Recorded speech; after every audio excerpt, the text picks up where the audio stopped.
শ্বশুর বাড়ি থেকে কি কি নিয়ে এসেছি সেটাই আজকে আপনাদের সামনে দেখাবো। এটা হচ্ছে আপলকা,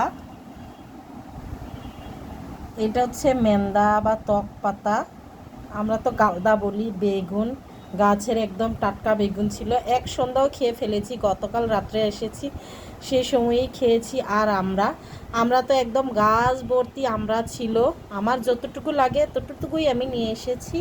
আর হচ্ছে এটা নারকেল, এটা আনারস, এইটা কচু শাক,